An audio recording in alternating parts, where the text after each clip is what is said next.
A warm welcome, beautiful beings, to yet another episode of A Courageous Journey with myself, Dintswalo Masie. A courageous journey is a journey that you won't be traveling all by yourself. We are on this journey together. We'll be walking it hand in hand, woman to woman, mother to mother.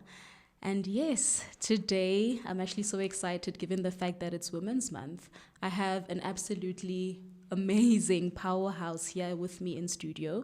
Her name is Yvette Alu. I think she will literally introduce herself in the most powerful way. I want no pressure. Yes, no pressure. No Yes, pressure. may you kindly introduce yourself to our listeners, our viewers, to everyone who is here on a courageous journey. Okay. I'm Yvette, and I always say who I am is a child of God. What I do is coaching, and I wrote a book, so I'm an author. And basically my day-to-day involves helping people create the lives that they want, heal through past experiences, and really just everything that I do kind of speaks into that, So I do workshops, and I recently just started my own company called Rooted Well, which is the base of also doing that healing work and all of that. So I guess that's how I would summarize it. I do so many things. It's always hard to be like, this is who I am, but I know who I am. I guess what I do is that it's just helping people heal and become the better version of themselves. And that's the reason why I've brought Yvette on board with me today, everyone. You guys do know that all I ever truly speak to is our evolution. I'm passionate about us understanding our wounds, understanding our triggers, and ways in which we can integrate the healing through our day-to-day experiences. A lot of people understand the concepts of healing but don't necessarily have the tools. A lot of people know they're wounded but don't necessarily understand what the triggers are and why certain things are happening in their lives. And I think you are the best person to come on board. I just want you to just tell me a bit about your book, Living Consciously. Living Consciously is my baby. It's my first book, because I'm planning to write more. And it's basically a guide to healing your past, finding your purpose, and creating the life that you want. What made me write it is really just growing up and having certain experiences and realizing that there's so much that I had to figure out on my own, in terms of healing, in terms of relationships, in terms of, just understanding life, finding my purpose.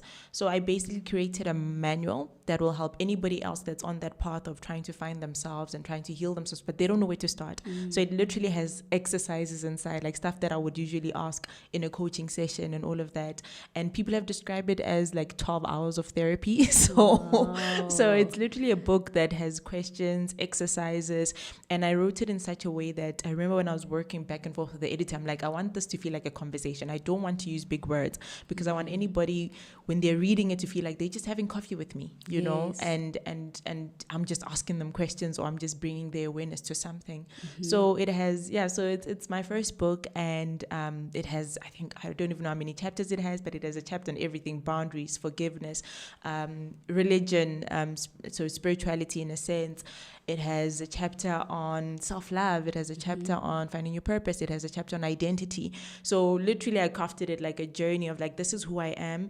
At the end of it, it ends off with goal setting, which is this is how you create. Now that you know who you are, now that you've healed your past, now that you know your limiting beliefs and the things that are holding you back, this is how you now craft that path. So it's a very practical book. Yeah. Powerful. I love that. Okay, before we get into what I actually want us to unpack for the day, how would you tell the listeners if you had to explain what consciousness is? Given the fact that your book is consciously living, how would you, in your terms, define what consciously living is or what consciousness is? Sure. I've never been asked that question before. It's a good question. So I define consciousness as really just owning your thoughts, your beliefs, and your behavior, because a lot of us live unconsciously, meaning that we don't actually own the reality that we live. Our thoughts are not ours. From the time you grew up, you've had Disney movies playing and they told you that you must have a Prince Charming. You've had parents who maybe didn't care for you in the best way, and therefore that made you believe you're not good enough. You've had teachers that maybe you were, you've had experiences, and those experiences experiences have determined your thoughts, and we create using our thoughts. Therefore, those experiences have determined your reality. So until you own your thoughts and until you own the things that you believe about yourself and the world, you can't really live a life that's true to you. So I'd define living consciously as that. You own your beliefs, therefore your thoughts, therefore your emotions, and therefore your behavior. Beautiful. I definitely agree. And I think part of raising what consciousness is actually what is going to unlayer everything that we're going to be speaking to. Because the reason we are unconscious is mainly because we have been conditioned to live through certain roles, through certain prescription lists, through certain identities that we have identified with, where we believe certain achievements are our purpose, where we believe that how we look defines, how we do everything else with everyone else. And I guess that's why there's things like racism, gender-based violence, because there is a split amongst who we believe we are. And where consciousness is concerned, there is no labels, there is no identification. Where consciousness is concerned, it is beyond the labels and the identification. So I wanted us to talk about awakening to our truth.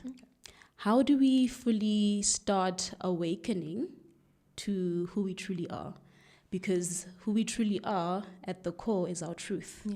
It's our being. And how do we begin awakening to that part of us? Sure.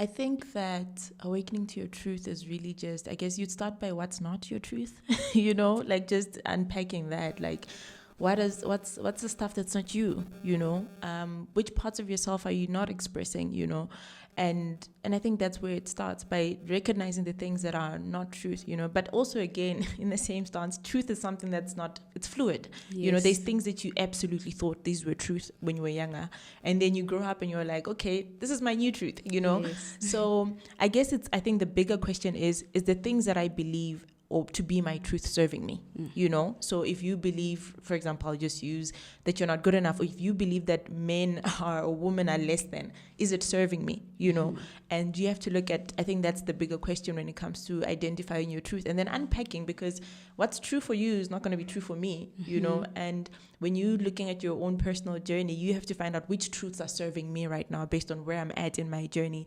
which truths are allowing me to express the best version of myself and to live a full life. And some of those truths could be anything, could be stuff you've picked up growing up from religion. It could be things that you picked up from just things that you heard people say a lot, like, oh, you have to work hard to make money. It's like, do I want that to be my truth, or is there another truth that I can adapt? I think the core truths for me, a lot of my foundation came from spirituality, So I think the one truth that I've adapted in my personal journey is just to say that I'm here, I have a purpose, and I'm called to be who I am. That's like the best as I can do. Everything else shifts and changes, in terms of my beliefs around so many things, And as I get older, I think I know enough, and then I find out more, then I adapt my truths based on what will serve me and what will allow me to move forward. So I'd say if you're in a space where you're trying to figure out your truth, I think identify the things that you believe as your truth now, and then ask yourself, is this particular thing serving me? And if it's not, then be willing to change your mind, because what's the point of believing something that doesn't serve you and doesn't allow you to create the life that you want? Yeah. Definitely. Given the fact that truth is constantly morphing according to where we find ourselves consciously, right? How would you, given the fact that it's Women's Month, it's a time where we need to embrace ourselves as women, and if we've got certain knowledge that we want to share, to fully put it out there for women to understand it, to grasp it, and to fully engage with it, how would you then say that truth in this culture that we live in has actually been hindered, or isn't what we are supposed to be living through as women? What certain areas do you see is a construct of culture that is keeping us as women suppressed? And how would you actually guide women to start identifying it, to fully now start embodying the truth of who they truly are without the expectations of culture and the construct? Sure, that's a very layered question, right? There's so many things that influence who we are. I saw a TikTok or an Instagram reel or something like that about, everybody's telling us, I'm also telling people who should. I'm like, you should be soft. I'm like, you know what, maybe they need to be hard, type of thing. Like, be who you are, be the version that serves you. And so many times as women, I guess we are told who we are. a lot of stuff like from media is targeted towards us, you know, Yes. even when it comes to sales, you Yes. know, even when it comes to just television as well. We're the target market for a lot of things, you know.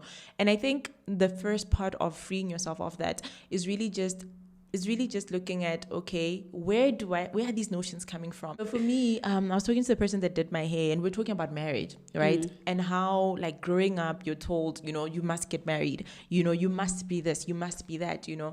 And a lot of our lives are structured around that, such that women are willing to compromise their well-being in order to be married, you know, because that's the thing. Like, from the time you're watching Disney movies as a young girl, you're told that you must wait for a Prince Charming, not that you must be the hero in your own life, you know. You must save yourself, you must choose yourself, you must love yourself. It's like somebody else outside of you must come into your life and give you this narrative, and save you, you know. So we're not taught to be heroes in our own narrative. We're taught that we must be submissive, you know. We're taught that we must be strong. We are taught that we must put other people's needs above ourselves. And I guess I understand to what extent how those narratives came about, you know, like nurturing. If you are the one that births a child, you know, there is an element that you kind of forget about your own needs to kind of keep the child alive, you know. I think that's also just a thing that should happen, you know. But I think we never come back to balance and say, okay, but what do I want? You know, what do I need? Which role is serving me right now? Which role do I want to play in my life?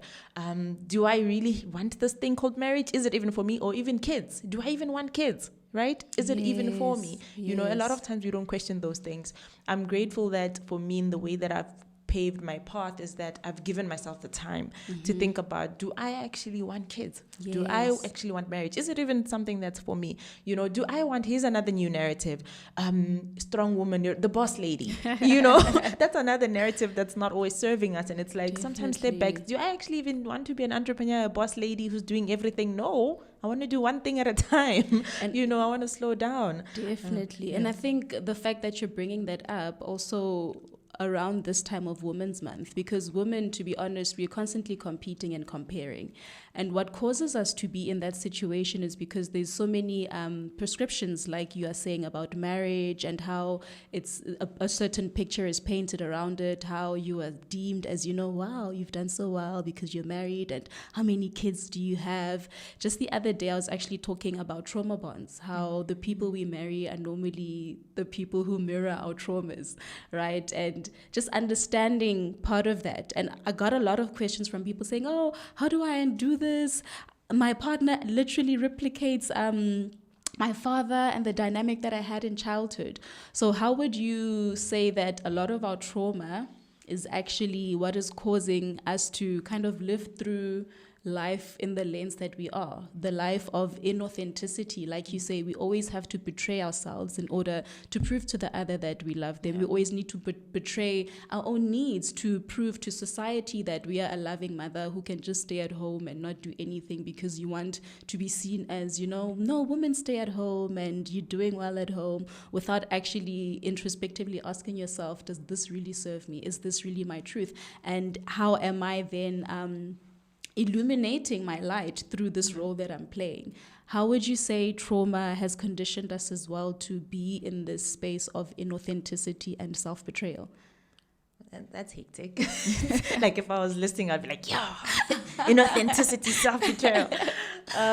I'd say that I think, our the first experiences that we have in the beginning of our lives determine basically the rest of our lives. Yes. And it's such an unfair thing, because I know when I'm on my own personal healing journey, I'm just like, why do I have to deal with this? Yes. you know, like, definitely. Can't I have this part of my life be easy? You know, and I think it speaks into just how much trauma impacts our lives. You know, it impacts the way we experience love and receive love. You know, it impacts the way we look at ourselves and the way that we allow other people to treat us. It impacts the things that we believe, you know, like, for example, if you believe that your voice doesn't matter, you're not going to speak up in that relationship, you know. If you believe that your needs don't matter, you're not going to ask for what you need. You won't even voice it out. It won't even be a thought. Definitely. You know, if you grew up in an environment where you were abused or you were called names, you know, when abuse shows up, you're not going to question it. You're going to be like, oh, this is what love looks like. It looks like my childhood. Yes. So, and that's basically what trauma does, you know, from the beginning of your life. If you have these core limiting beliefs, because once you have an experience, right, it creates those core limiting beliefs, right? Or you call them narratives, or you call them scripts, right?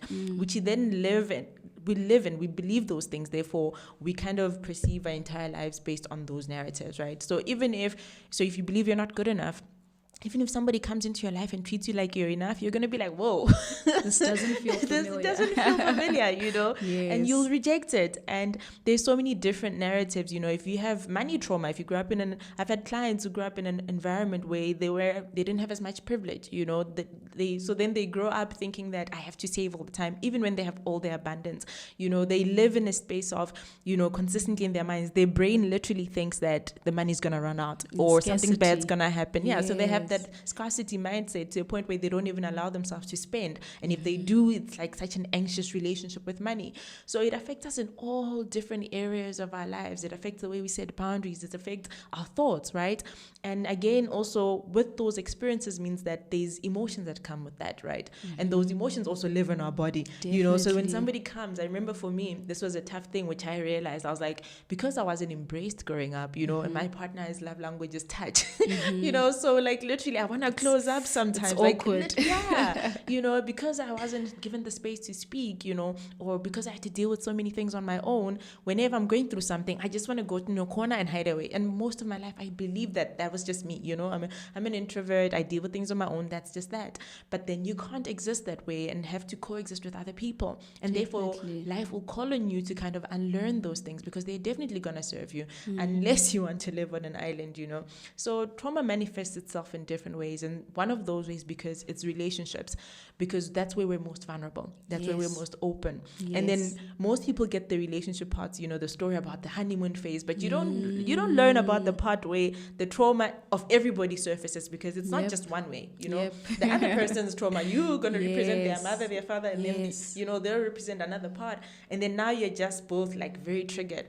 Most people aren't taught to heal through that phase. Most people are taught that, that's when it ends. But then the Yes. healing is actually once you go through that, because what a lot of people don't notice is that you'll go through that stage and then you get triggered and then you move into the next relationship. So what a lot of people don't get is that the healing is on the other side. We hear about the honeymoon phase and how amazing relationships are, but nobody really tells you that you're gonna trigger each other, you're gonna bring each other's wounds to the surface, you're gonna experience these things that are very uncomfortable to go through, and the healing is on the other side of those experiences. So a lot of us just don't have the tools. And also, I don't think people even know they're wounded, Definitely. We don't even know that. I think the hardest part about actually dismantling or rather deconstructing our patterns to see them for what they are, because healing makes us vulnerable. Healing brings us in contact with the past experiences that we've lived through that our ego had created. The ego came about to actually save us and rescue us from feeling those emotions, those deep pains. Because as a child, it's too painful to go through certain things. And I think the reason that people aren't ready to fully go in and do the work is because they're not ready to confront most of these emotions. And many people think that healing through relationships is actually something that's linear, but the fact is that the body, on a biological perspective, there were certain hormones that the body kept secreting each time you were in survival mode throughout childhood. Whatever the dynamic was, when your parents were either connecting with you, absent, engaging in their own conflicts, we go through that as trauma. I get it. Most people think that trauma is when you get into an accident, when you are sexually abused, but trauma is really how you react in certain environments and how the body tries to protect itself. And that's why for you, like you said, it's hard for you to kind of open yourself up to be touched and loved, because for the longest time your body was protecting you because it knew that vulnerability is too much, because vulnerability meant a threat. And that's why so many of us have layers around us where we don't want to connect with people or to genuinely have conversations or connections with them, because we are breaking down that layer, which is the ego that was protecting us for years. Even the body gets out of balance, because once you are in a situation that is not familiar, it's like, this is a threat. You automatically start releasing stress hormones, your cortisol and all of that. And that's why many of us will feel so disorientated when we are actually doing something that's unfamiliar. And I think it's a powerful thing to look at and to talk about. If I am living through trauma, Yeah. right? I would assume that I am consciously making decisions that are for the highest of everyone, my partner, my kids, and myself. But trauma is actually telling me that I'm doing the opposite. Yeah. So how do you think parents are actually unconsciously raising their child through trauma? And how do you think we can begin actually coming back to ourselves so that the raising can begin with us? Because we can't even start raising someone if we aren't raised ourselves. We don't know how to emotionally regulate ourselves. We don't know how to deal with conflict. We don't know how to see ourselves as worthy. Yeah. How then can we see our kids? How do you think we can start opening ourselves up to the vulnerability and remaining conscious even though it feels unfamiliar? That's a good question. I always say that, the parent-child relationship is also a mirror, so it's mirroring the parts of yourself that aren't healed, the parts of yourself that are hard on yourself, impatient, the parts of yourself that, haven't been healed, like what you just said, if your parents, used to shout at you for everything, your automatic response when your child makes a mistake will be to do the same, so it really is about, one, for anybody who's already a parent, is that looking at that relationship as a mirror, because what people do is that they start saying, okay, what's wrong with this child matter? Instead of saying, what do I need to heal within myself that will allow me to show up better for my daughter, for my son, for my child.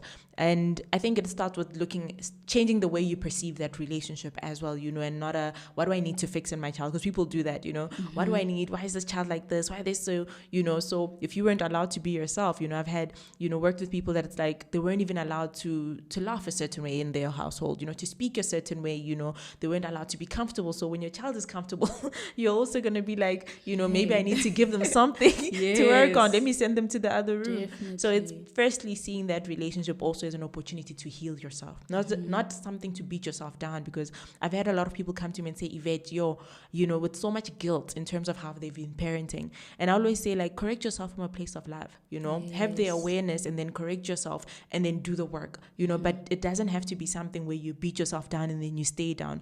You have the awareness and then you equip yourself with the tools to do better, so then of course that's when the reparenting journey starts, right? To say, okay, which parts of myself do I need to heal, right? What about my childhood is causing me to react this way? Which fears are showing up in the way that I parent, so whether it was, parents continuously being hard on you, making you an overachiever, and then now you're passing on that same anxiety to your kids because you now believe that, your value is in what you do, so therefore you parent that way as well, or your value is in how much you perform, and if you can't perform in the world, what good would you have? Yeah, you failed, And there's so many different things, emotional regulation. A lot of times, again, it's, this child is making me angry.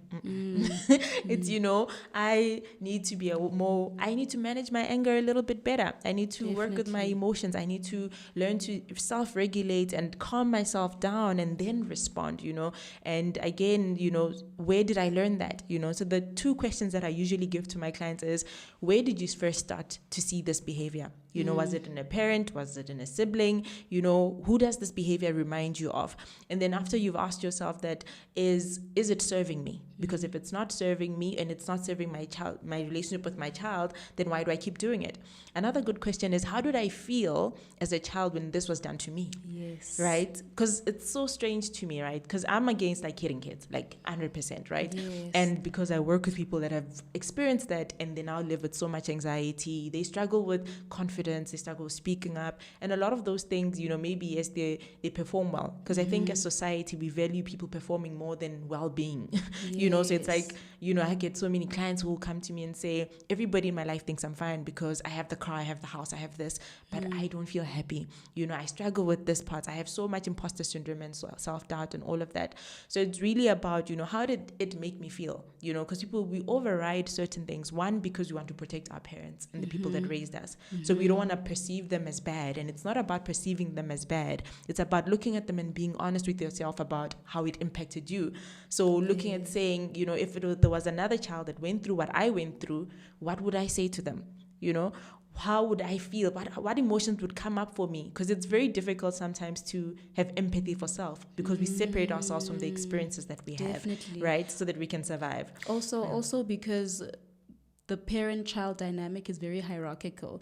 So we never want to call our parents out because we are taught to be submissive to them.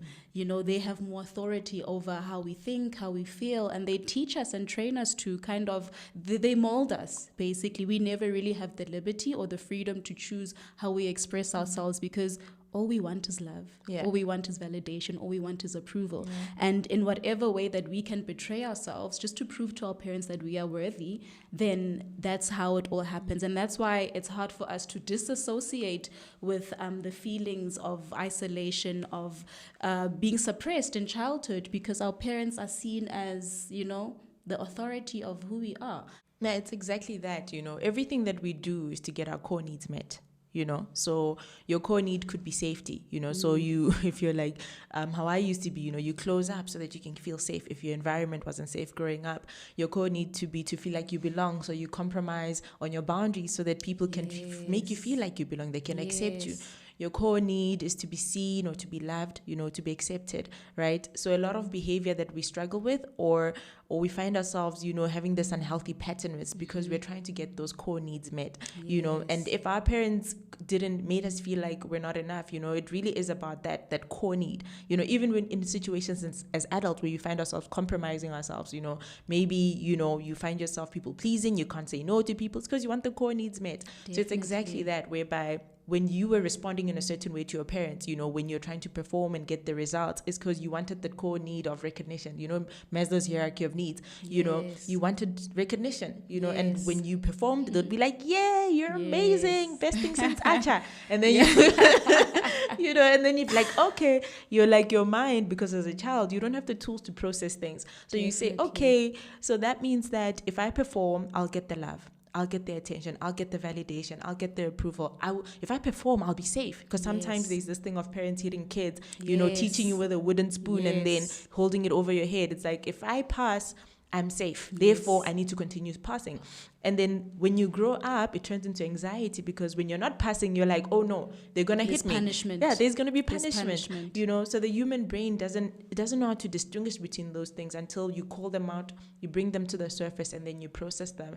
And then you now get to that state of realizing, I'm safe. I can use my voice. I can give myself acceptance. My worth has nothing to do with my parents, and they actually had their own traumas or experiences that caused them to show up that way, Definitely. And changing the narrative and challenging basically the narrative you've carried your entire life. And then that's when you're actually able to even manage your emotions and perceive all your relationships as well with your kids or anybody else in a different manner. And I think that's the beauty of our interactions with everything.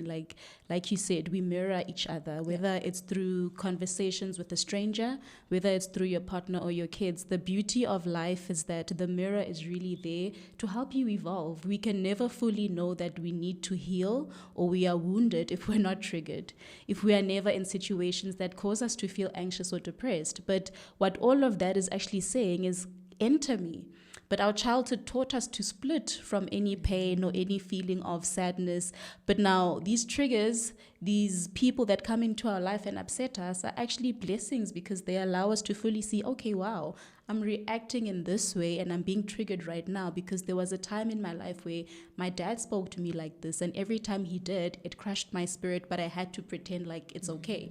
And now I can't stand up for myself now because this still feels like the dad and child dynamic, and I don't want to disappoint my father. I had to go through life in this manner, and I will continue. And that's why we become so resentful. And we never really say to people, hey, I don't like when you do this, because we feel like we are going to ruin the relationship. And that takes away our authenticity. It takes away who we need to be. It takes away how we can connect and grow. And then we'll say, no, Yvette backstabbed me. Or so-and-so was not doing right by me, but you did not give the person the opportunity for you to say, I don't like it. You did not stand up for yourself. And I guess most of us are living through that right now, where we are in relationships and we have friendships and we are raising our kids in a way where we continuously feel like we can't stand up for ourselves or the other is betraying us. But the real betrayal is with ourselves, because we aren't fully owning our truth. And we are fearful of owning our truth because our survival and how we needed to thrive, also our body is used to being in that state. So in closing, how would you think people can begin actually opening themselves up to releasing the fear? Because everything is fear-based. We literally are scared to stand up to our partners because we fear that they'll no longer love us.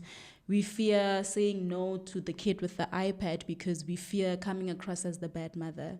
We fear speaking our truth because we feel like once people know who we truly are, then they can easily disapprove and we'll feel rejected. How do we then consolidate and come back to ourselves with so much conviction without any fear? Okay. How do we come back to ourselves and let go of the fear? I think one is acknowledging that fear all emotions serve a purpose, right?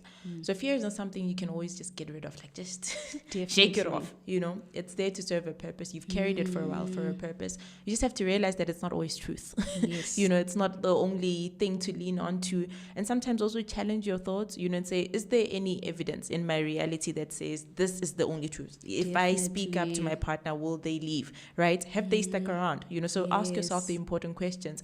If I say no to my friend or don't show up to that one party because I'm tired and I just want to take care of my well-being, will people resent me for their entire lives or disappear from my life? Probably not. So challenge the thoughts that you have and also accept the fear. Like, do it with the fear, Yes. I think one of the things that, because I used to not have fear, like zero. Like, I literally believed that I could do anything. And then I went through this phase in my life where fear was like a thing. And I was like, what do I do with this? Like, I've never been this way, I've always been the one, like, if I have a fear of heights, I go bungee jumping. Yes. There's no room for fear in my life, you enter it. Yeah, no, I'm within, And that's also another thing, like, just rip the Band-Aid off, do the thing that you're scared of so that you can prove to your mind and your body that you survived, so you can survive your emotions. You can survive the rejection. You can survive, whatever it is, but there's a greater price of not living in your truth, and you have to realize that there is a pain that comes, because sometimes we're so comfortable in the pain that it doesn't feel like pain anymore. But there is a pain that comes with not living in your truth. So accept the fear, do it with the fear anyway, and eventually your mind and your body starts to catch up to say, okay, we did this and we're fine. Like, I said no to my boss to working over the weekend and I'm good. Or I spoke to my child about this particular thing, or took that toy away, or, didn't give them the iPad, and they don't hate me, because I was, so it really is the only way to prove a certain narrative to yourself is to just do it, and do it with the fear. It doesn't always disappear. Sometimes it's there with you, kind of like how, I don't remember which teacher said this, is like, death is a friend. It's always there. Yes, it's inevitable. It's always there. Fear is also a friend. It serves inevitable. a purpose sometimes, but when it's not serving you, understand that. So you can even speak to the fear and say, hey, fear, I see you're here. You're trying to protect me because you think that I'm going to get rejected like what I was when I was a child. You think that this and this and this. So sometimes just notice the fear, acknowledge why it's there, and realize that it might just be your inner child saying, hey, don't do this, don't do this. And then you have to reaffirm that inner child and say, you know what, we're safe. We're an adult now, I don't know, we're an adult now, and we can use our voice. We can make decisions for ourselves, and we can survive. We can survive the rejection. We can survive certain experiences. We can do this, and we'll come out okay, because the bigger thing is to live in your truth and show up as your true and authentic self and the version of you that serves you. And yeah, I think for me, that's what has worked. I always just... One of the things I remember, like, just in my journey, with the book, I had to write down my truth. And then I could stress about other people who thought, okay, this doesn't resonate with their truth, or it makes them feel uncomfortable. But I'm not here to make people uncomfortable. I'm feel comfortable, rather. There will definitely be a bit of discomfort, But I know that me telling my truth, me living in my truth, me honoring myself, people catch up. Yes. When you honor yourself and live in your truth, people eventually catch up. And then they also confront the uncomfortable feelings within themselves, because you're also not feeding into that narrative. It's like, there's a post that I put up about, one of those along the lines of disappointing your parents, you know, especially if you were the good child who stayed good so that your parents don't learn to regulate. Yeah, the trophy. You know, I remain good. My parents love me. They give me affirmation, but I'm suppressing my true self. And it's one of those things whereby when you decide to be your true self and you get that tattoo or you start telling them, hey, I do groove and I sometimes have alcohol, you know, whatever it is that you're doing, right? That isn't necessarily bad and doesn't make you a bad person. But when you live in your truth, they have to confront and say, oh, I've been projecting my dreams, my vision, my morals onto my child who's actually their own person, who came through me but not for me. And therefore now they have to say, okay, learn to process disappointment. Learn to process, you know, their expectations. Learn to process all those things. But when you don't live in your truth, other people also don't do the work because you're creating this illusion of safety for them, which also compromises you and everybody involved. Yes, and I think the beauty of going inward to your truth is that we live in a culture where, excuse me, we are constantly burdening ourselves with identities, with, you know, there's certain things that we keep wanting to feel more of ourselves and feel like we are in our truth. But truly, the moment you enter yourself, the moment you enter your truth is where you actually start dropping all those things, where you start seeing that those things don't matter, that your truth is really your being, your true self. You become centered, right? And in that center, you start to be whole in a way where you don't need certain things to fill you up. You don't seek for validation anymore. You begin to cultivate all that you need. And once you begin cultivating it, you begin embodying it. And therefore, you start drawing the people that are also going to be in a situation where you can connect with them well, they can be inspired, and also start wanting to do the work. So part of finding the self is powerful because it takes away all the labels. It takes away the depression. It brings you into the moment because you no longer live for the past or the present, and you just center yourself in what is, which allows you to accept life for what it is and people for who they are, and the suffering no longer exists. We suffer because we don't want to accept things for who they are, things and people for who they are. We suffer because we aren't fully living as expressions of who we really are and who we need to be. And it pains us because we know deep down that something in us is not okay, but we are not ready to heal. And it takes a lot of courage. And that's why I started this podcast, because it is a courageous journey that every woman needs to take, and not every woman can do it on their own. And that's why there's women like you, there's women like myself, and many other amazing women that speak to this, because we need each other more than anything. We need to keep coming together to understand the narrative of the self and therefore for the other, and then we can fully, be what we need to be for ourselves and for everyone else, and live consciously, like you say in your book. Yeah. Thank you so much, everyone, for listening, for watching, and I'm so thankful for the beautiful Yvette for coming over today. I also will be doing a giveaway. I'm going to give some lucky people her book. So you guys will just stay tuned and check what's happening on my Instagram. I will post about it, and yes, continue to seek, continue to quest. It takes so much courage to fully step into your truth, to understand it, and to fully illuminate it. And, everything is across from fear. Fear is false evidence appearing real. You can do it. You can step out of it. You can stand up for yourself. You can speak your truth. You are love. You are divine. Thank you.